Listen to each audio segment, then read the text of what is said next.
Okay, welcome back to segment 2. What we're going to be doing now is we're going to be threading the tzitzis. So first thing to do is make sure you have a clean workstation, so you have a lot of space in front of you, you have everything laid out, and you have the holes at the bottom of the beged facing you. When you open up the packet, you'll see that there's a whole bunch of strings. The first thing to do is just to be very careful. First thing you want to do is untie the slip knot which is holding them all together, so that this sort of kind of keeps them all together. And when you untie that, you'll notice that there are 4 different groups of slip knots here. There's 4 different groups of tzitzis because each corner has a group of strings. So what we want to do is right now is we're going to just clear our workstation, get 3 of them to the side because those we're not going to be using right away.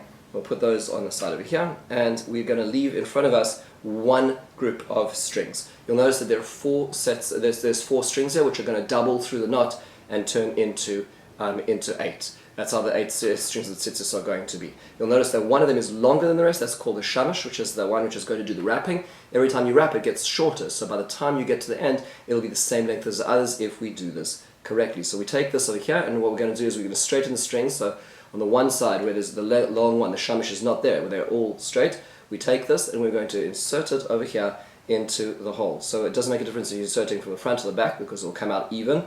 We insert it through the hole, try to get all 4 through this in the same place, and we're going to pull it all the way through, so that we're going to make sure that the length is the same. This is critical because otherwise the tzitzis strings will not be the same. We want to make sure that all 7 strings are lining up to exactly the same. We pull it so it's the right length. Now this is an important point. The tzitzis are meant to be made coming out of the side of the beged, not the bottom of the beged. Okay, so this is facing the bottom. This is facing the side. Tzitzis are made on the side, it's what's called noteif. It needs to be dripping down the side.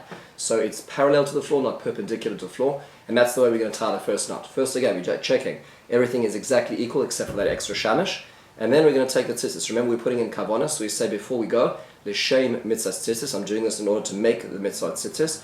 I do a single knot, which is the first of the 2. I do a single knot here, and then I pull tight.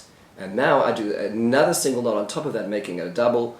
I already said l'shem mitzvah tzitzis. I now pull down, and I want to make sure it's really tight, super tight over here at the bottom, because this is where the foundation of the tzitzis. And you'll notice that the way I did it was I did it in such a way that it squeezes up the beged a little bit in order that the knot does not just fall off the side of the corner. So you don't want it to be too loose. You want to be a little tight so it's actually bunching the beged a little bit so it's not going to fall off the side. I now have my first knot, and I am ready to go. One little trick before we go on to the next point, and that is that I want to take the 4 strings which are of equal length at this point, and I want to make sure I put a slip knot in them because I want to keep track of which side is which. I want to know which side is the short side, which side is the one with the shamash. You'll see why that matters in just a second.